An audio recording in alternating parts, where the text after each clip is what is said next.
Well, good morning.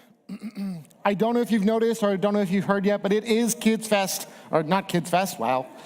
That's later on in the year. It is VBS Sunday, which means we get to celebrate, we get to be excited, we get to show off all the incredible work that we've put together this week. Over the last couple of weeks, our interns have been working hard, decorating the stage, getting things ready, making all the little flowers that you see, cutting out all the Bible buddies that you guys see, and just getting excited, getting ready, and being incredibly pumped for what God is doing next week at VBS. As Brooke shared, we have over 110 kids coming to VBS this year, so we are super excited for all the things that we get to do. This week, we are going to be learning how we can trust God in a wild world. When we worry, when we feel powerless, when things change, when we need hope, when we need help, we can trust Jesus. This year, as Brooke said, we'll be heading into the great Canadian wilderness. There may be some bears along the way, there may be some things that scare us, but along the way, we know that we can trust in the God who provides and the God who loves us and the God who cares about us to get us through and to follow us as we look for the true north. When we go on these grand adventures, there can be things that get in our way, things that pull us out of the moment, things that scare us or make us feel a little worried. Sometimes you get onto a trip and it doesn't go as planned. It doesn't go the way that you expected, and it doesn't go where you wanted it to go. And sometimes that's okay, and sometimes you just got to roll with the punches and move forward and do whatever you can do to get back on track. As we journey through the wild world that God has created, sometimes we have to just roll with the punches. God has other plans, and God has other ways that he wants us to do things, and sometimes we just have to trust that God knows better than we do, and that while the trip that we're on is not the one that we set out on, it's the one that God had intended us to be on. This year we'll be traveling and searching for the true north. I don't want to give away what the true north is because we'll be discovering that together over the course of the week. But I think the idea of finding your true north, finding the true north, is an important piece to be looking for and figuring out what does it mean, what can we be looking for, and who is the true north? This morning, I want to take a look at the story of Joseph. Joseph, who all the way back in the book of Genesis, didn't live the plan that he thought he was going to live. Didn't live the life that he thought God had called him to. And yet, when we look at the story of Joseph, you can see God stepping in and God working through Joseph each and every step of his life. When everything around Joseph had changed, when Joseph was worried, when he felt powerless, when Joseph needed hope, when he needed help, he knew that he could trust God through it all. He stayed focused on God's mission for his life and didn't let the many things that came up against him distract him from who had called him to do what he needed to do. So for those of you who don't know Joseph's life story, he begins the story as a baby. God had blessed Jacob, his father, with 11 other sons, and Joseph was the 12th son to be born. Joseph was said to be a special child, a special individual who came into the world, and God gave him a special ability to be able to interpret and have incredible dreams. And so Joseph grows up with this idea of being a special child, someone set apart by God, someone to be used by God in a special way. And over the course of his early life, Joseph's brothers get very, very, very jealous of him. They get upset, they get angry, and they wonder why this little puny kid gets more or is more special than they are. Why is the youngest greater than the oldest? And for those of you that have younger siblings, I think it's a very natural reaction when your younger siblings are viewed as being the special child, or are given more, or sometimes get access to things that you had to wait many years for. I remember when I was younger, I'm the oldest, and my youngest sister is 6 years younger than I am. And I remember that there were very clear guidelines as to when I was allowed to access or get specific things. I was in grade 11 when I got my first cell phone. Yes, grade 11 was when I got a cell phone for the very first time. It was the family cell phone, which means that if my younger siblings had to go somewhere and needed a cell phone, I had to take the cell phone that I was given and give it to them. I then got my first job, and my parents said, great, you've got a job, pay for your own cell phone. The cell phone then passed to my brother, and then it passed to my sister, and then it passed to my youngest sister, who got a cell phone at grade 8 all by herself and never had to give it to anyone else because the rest of us had our own cell phones. And I was very much like 11, grade 11, grade 6. Grade 11, grade 6.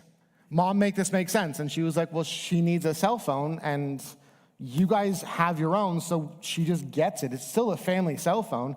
She just doesn't have to give it to anybody because there's no one else to give it to. And so very much going through my life, it was that awkward struggle of, okay, but I had to wait, and they get it now. So help me understand. And I think sometimes it can feel a little unfair. It can feel a little not right. But I think a lot of times what we can do is we can either look at the situation and be jealous of our younger siblings, or we can look at the situation and go, life changes, things move, I can accept this and I can move on. Joseph's brothers very much looked at Joseph and said, while God is calling him to be special, I don't think he's special. I don't see the value in him, and so I'm going to look the other way, and I'm going to be annoying, I'm going to be aggressive, and I'm going to be angry at him. All of this comes to a head one day when Joseph, I think, kind of lays it all out for his brothers and interprets a dream that he had where he basically says that I'm going to be the ruler of everything, and you guys as my brothers are going to bow down before me. You're going to bow down, you're going to worship me, and you guys are going to pay tribute to who I am and the greatness that God has given me. Again, I think the sibling rivalry kind of reared up in Joseph's brothers very much to the point where they were willing to get rid of him, to kill him, to say goodbye and say that who we are and our birth order is far more important than what God is doing in your life. What God is doing, what God has called you to do, who God has made you to be is less important than the fact that I'm your older brother.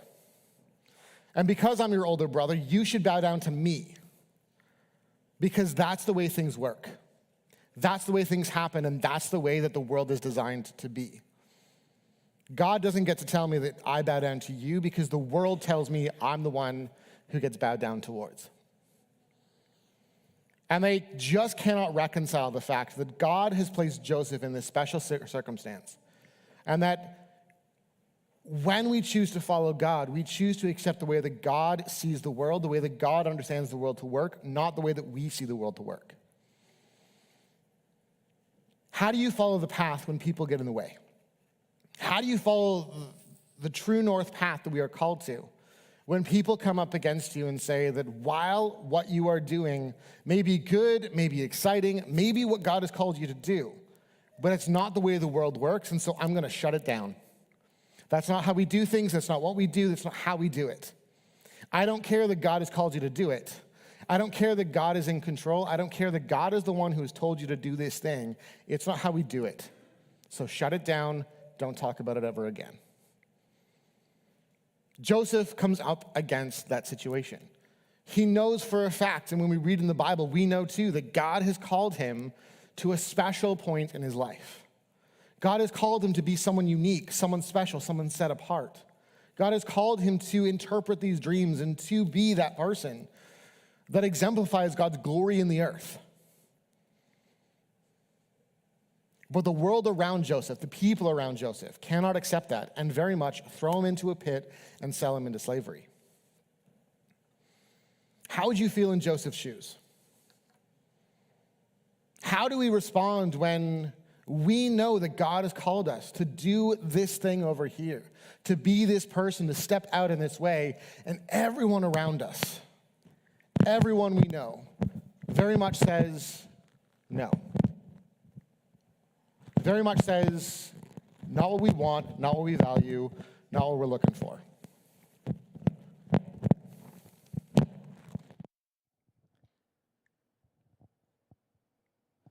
How do we respond when our microphones don't work?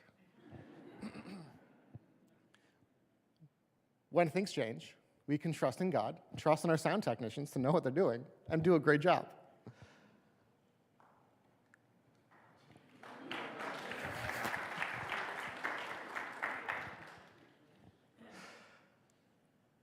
I think for a lot of us, sometimes we get caught in what other people say to us. I think a lot of times what we get caught up in is that, well, my friends and my family clearly are against me doing this thing. Maybe I misunderstood what God was saying. Maybe I don't know God as well as I thought I did. Maybe they're right and God is wrong. No, I'm not saying that every person in your life, if they say something is not from God, that you should listen to them and ignore them and go, they don't know whatever, I'm going to do what I think God is calling me to do. I'm very much talking about those ideas, those places, those times in your life when you know for a fact that God is speaking directly to you and telling you to do this thing. Where you know beyond a shadow of a doubt that God is speaking in and through you and asking you to do something far greater and far wilder and far crazier than you could ever imagine on your own. What do you do in those situations? When the people who are around you very much say, that's great, that's not how we do it. That's not what we do, that's not why we do it. Sit down and let other people do what you think God is asking you to do. In Joseph's life, he very much receives that clear message from God. He very much knows that he is called to be someone set apart to show God's glory to the world. And the people in Joseph's life come up against him and end up throwing him in a pit and sending him off and selling him off to be a slave in Egypt. He doesn't do it because he wants to. He doesn't do it because he's excited about what he gets to do. The people in his life work against him. The people in his life theoretically work against what God is doing.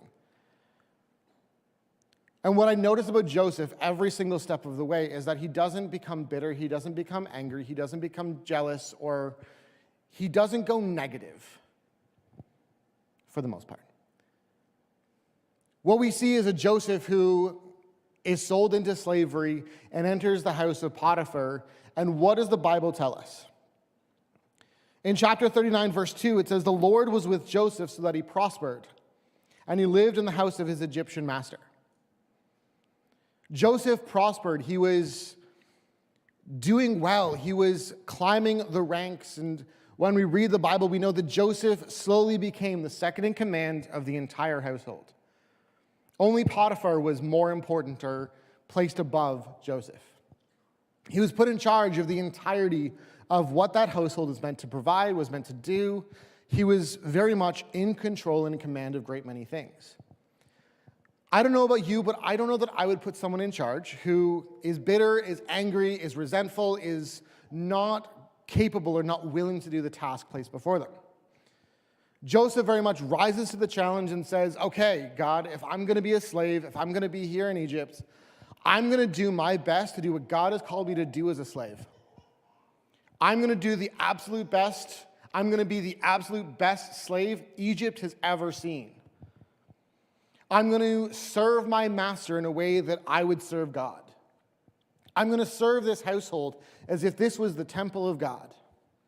I'm going to treat everything that comes into this house as if it is owned by God, touched by God, and I'm going to value it, I'm going to trust it, I'm going to do all that I can do to glorify God through serving my master in Egypt.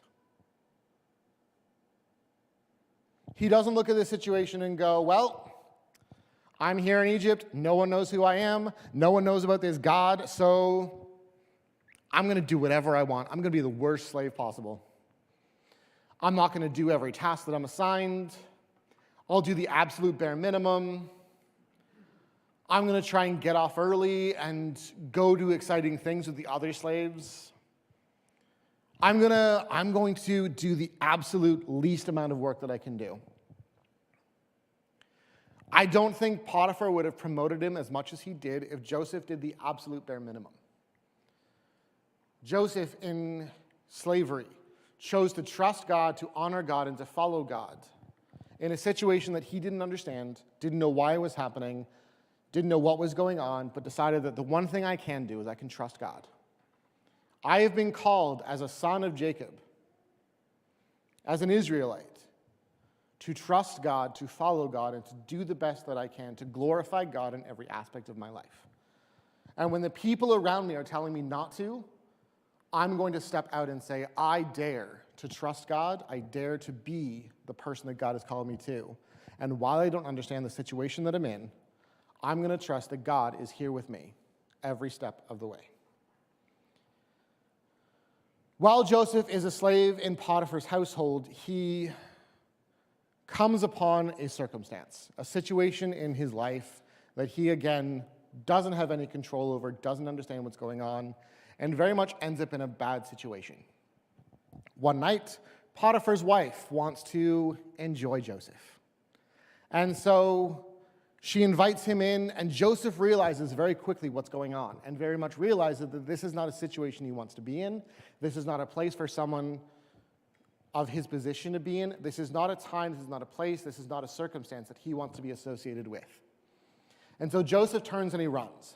And as he runs, Potiphar's wife grabs his cloak and rips it off.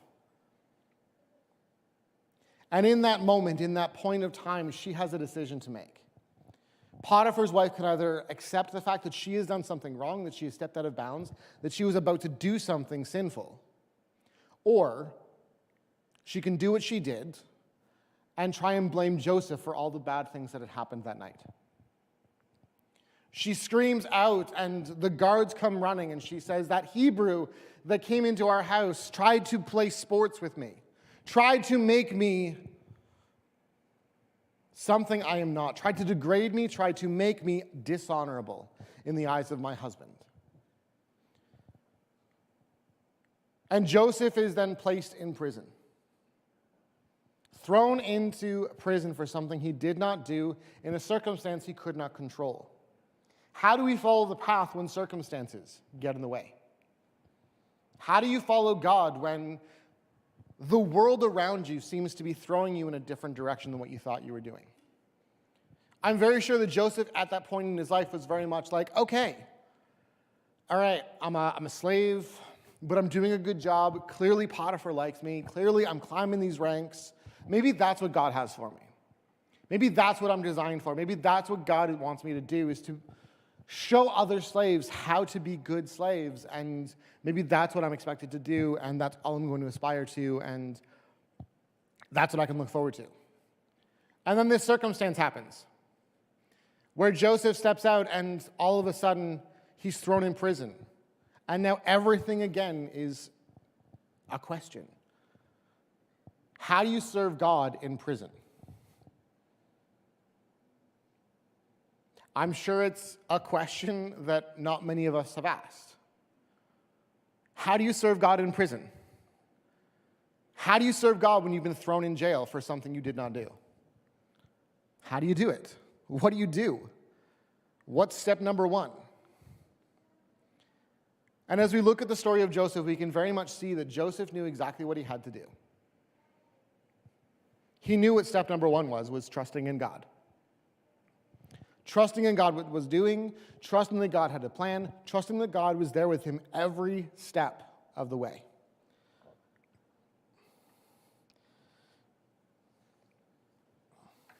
In Genesis 39, it says in verse 21, the Lord was with him. The Lord was with Joseph. He showed him kindness and granted him favor in the eyes of the prison warden.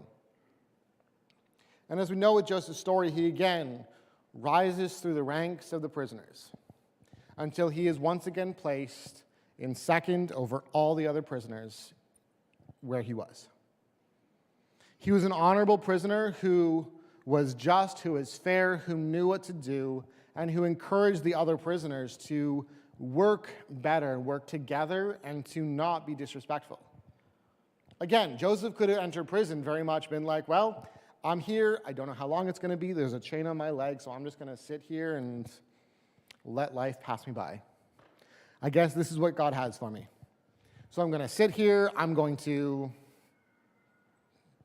just sit here, I guess. And instead, Joseph decides that no, Hopefully God has a plan. Hopefully God knows what he's doing. Hopefully God is figuring something out. So what I'm going to do is I'm going to do what I can with what I've been given. I know how to be responsible. I know that God has called me to be someone of responsibility. So while I'm in prison, while I'm here, I'm going to work with the other prisoners. I'm going to work with the prison wardens. I'm going to be the best prisoner these people have ever seen. I'm going to be a model prisoner so that when I finally leave prison, everyone else is going to go, I wish we had Joseph back here. I wish we had him who could engage with all the prisoners and make this place a safe place, a warming place, a place, not that people would enjoy coming to, but you get what I'm saying. I think a lot of times when circumstances come up against us, our very first reaction is to go, well, this is what I got, so what am I going to do? And again, if we are called to be Christians, if we are called to follow God, trust God, and know that God is in control of everything, how do we deal with difficult circumstances? How do we sit in difficult circumstances and go, God has asked me to glorify him in every aspect of my life. And so even though I'm here because I did nothing wrong, even though I'm not in a place that you would normally expect someone who trusts God to be, I'm going to sit here and I'm going to engage here. And I'm going to be the person that God has called me to be in prison. Even though this isn't a situation that I ever thought I would find myself, I'm still going to trust that God has a better plan, that God knows better than I do, and that God is still with me every step of the way. And that even when the world seems to be throwing itself against me and tearing me down, I'm going to rise above it because I believe in a God who can do more than I ever thought possible. I believe in a God who's going to do more than I ever thought was able to happen. And I believe and I trust in God to be with me every single step of the way. And so Joseph enters into the prison cell. He rises and makes friends, and two of the friends that he makes are the Pharaoh's cupbearer and his chief bread maker. And the two of them, for many nights, have been tormented by dreams. And who just happens to know how to interpret dreams but Joseph? So Joseph walks into the prison cell, and the two of them are kind of chatting about it, and Joseph goes, hey, I actually know what your dreams mean. I can help you. And so the baker and the cupbearer tell Joseph their dreams. And Joseph interprets them. For the cupbearer, it's going to be a great outcome. He's going to be brought back to Pharaoh, and he will be cupbearer to Pharaoh all the days of his life. And Joseph says to him, hey, when you get out of here, can you talk to Pharaoh on my behalf and just remind him that I'm here and that I'm put in here for the wrong reasons? That justice has not been served to me yet, that I am here not for the right reasons, but because someone lied and put me in here. Can you have that conversation? And the cupbearer goes, absolutely, I will. I will have that conversation. And then he turns to the baker and says, I'm sorry. When you get called out of here, Pharaoh will chop your head off and you will be thrown to the crows. Not a great outcome for the baker. But again, the cupbearer sees the fact that this actually comes to pass.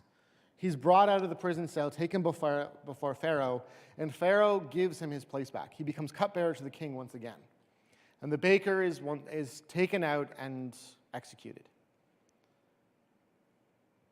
And so the cupbearer, again, has a choice. He knows, and I think in the excitement of being taken out of prison and not, having his head cut off, I think he very much forgets about the one who told him what was going to happen. For 2 years, the cupbearer forgets about Joseph. For 2 years, Joseph is stuck in prison for something he didn't do. For 2 years, he is wondering what God has planned for his life. I don't know about you, but how long are you willing to wait for God to move in your life? Are you willing to wait for nothing for 2 years? Are you willing to wait longer? How long are you willing to wait for God to move in and through you? And would you continue to trust that God is the best plan for you, even when it feels like 5, 6, 10 years later, nothing is happening? How do you do that? How do you follow the path when time seems to be getting in the way? How do you follow what God has called you to when time seems to be the one thing that is stopping you from the life that you know that God has called you to? What do you do when time is the enemy? How do you trust God when time seems to be working against you? You see, Joseph, again, could have chosen to be bitter, angry, and resentful of the Egyptians. But when that 2-year timeline is done, Pharaoh has a dream. Pharaoh wakes up in a nightmare and calls all the people that he knows that could do this job into his palace and says, answer the question, what does this dream mean? None of them can do it. And the cupbearer goes, actually, there's a prisoner in your prison right now who can actually do that. I trust him. He's been like a model prisoner. I don't think he's going to do anything nefarious. But I think you should ask him. And so Pharaoh brings Joseph out of prison. And again, Joseph very much could have been like, I'm not touching that with a 10-foot pole. You threw me in jail and left me there for 2 years. I am not answering your question. I'm not one of your subjects. I am a prisoner. I'm not one of the people that has grown up in Egypt. I am a slave. I am not someone to be ordered around by you, so I'm not going to do this. Peace out. See you later. No.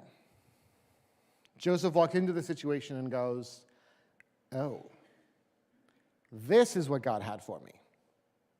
This is the point that I think God was trying to get to. It all makes sense now. Okay, Pharaoh, tell me your dream. And Pharaoh does. Pharaoh tells him the dream, and Joseph realizes that there are going to be 7 years of plenty. 7 years where there's going to be an abundance. And then 7 years where there's going to be a great famine across all the world. And he very much goes, take someone that you trust, take someone that you know, that has the ability to manage and execute things properly. Have them be put in charge of everything so that they can collect 1/7 of everything that is grown. So that while you are in the land, in the time of plenty, you can collect everything that is brought in and you can have a food store stored up for the time of nothing.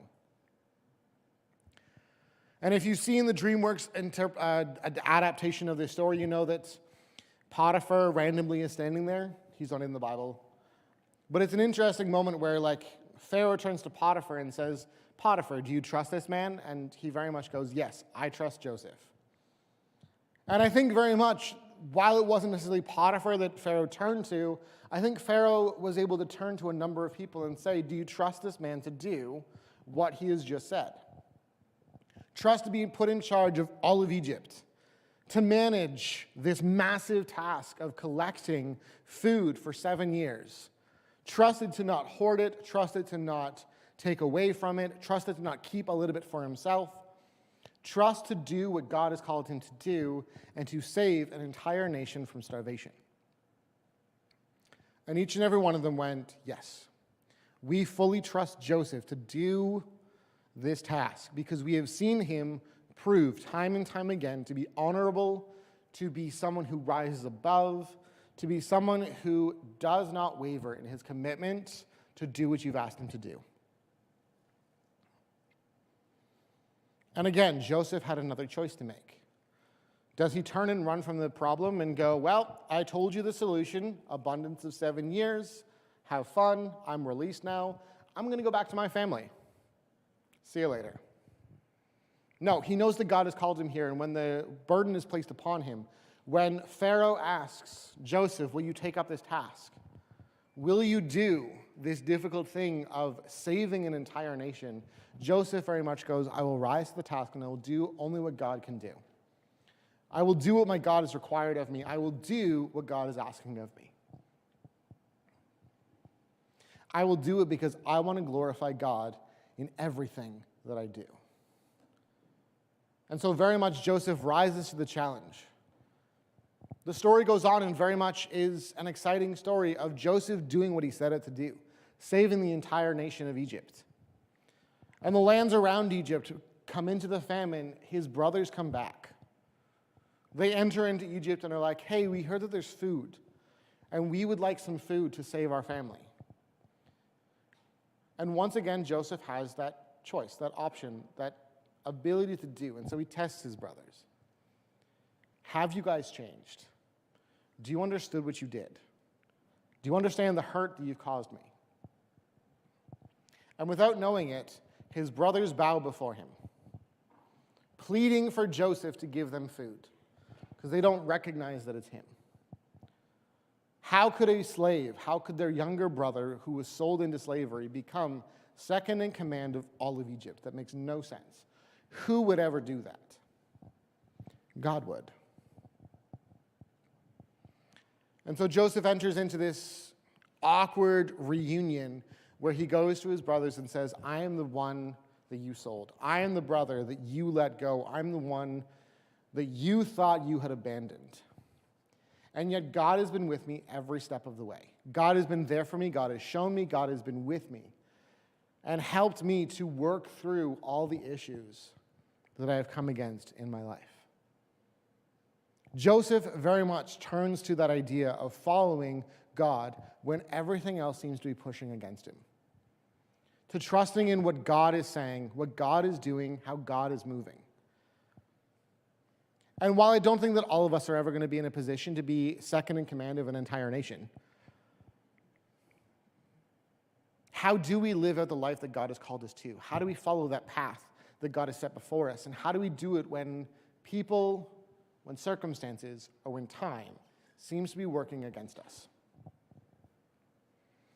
When time works against you and you really, really, really want to do this thing right now, when you got this vision from God for your life or for this circumstance, and you very much go, okay, we need to start it right now.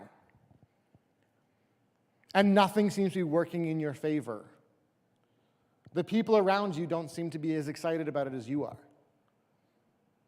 Something happens in the project or in the timeline or across your life and it just derails the entire project. How do you continue to trust God in all those areas?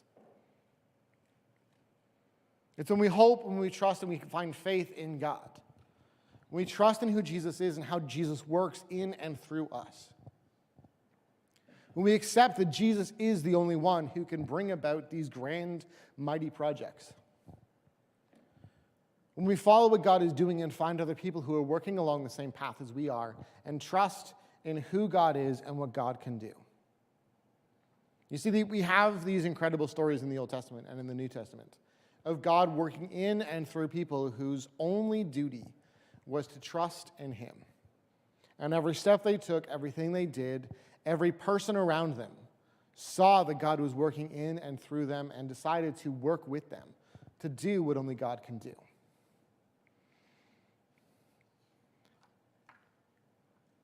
And so I find that as we wrap up, as we look at what God is doing, how God is working, how God is moving, we can sometimes get a little disheartened. We have a choice to make. Do we follow what God is doing? Do we follow what God is saying? Or do we accept that the people in our lives who are working against us know better than God? Do we think that the circumstances that seem to be working against God know better than God does? Or that the time that we have to wait is useless and not worth the time that it is? This week we'll be sharing the importance of focusing on Jesus in our lives. To trust him and follow his directions even when it doesn't make sense. When things change, don't go to plan. How can we stay focused on the goal? By trusting in the one who's seen the path since the very beginning and planned for that deviation. When we worry and get scared and are wondering about how our lives look, we can trust in the one who is with us every step of the way. Step in step right beside us. Through it all, been there. When we feel powerless, when circumstances are not what we expected, And we can't do anything on our own. We can trust in the one who is sovereign over all and has been in control the entire time. We might not understand, but we can trust that God knows fully well. When we need hope, when things seem so dark and there's no path to follow, we can follow the light that Jesus provides for us. The light that shines in the darkness and cannot be put out. When we need help, we can trust Jesus, knowing that he will step in each and every second and do what he has always done for us, holding that path, guiding us forward, and leading us when no one else seems to be able to. Joseph shows us that we can trust God through some pretty difficult situations and come out knowing the plan that God has always had for us. We need to trust the process, even when the process doesn't make sense. We can trust God through everything we'd face in our lives. Let's pray. Dear God, thank you for today and just for the time that we have to come before you, to worship you, to learn from you, and to see how in everything we do we can trust you. We can love you, we can be faithful to you, and that you are with us each and every step of the way. Thank you for guiding us, for loving us, for sharing your word with us so we can know, we can follow, and we can be faithful to who and what you have called us to. In Jesus' name we pray.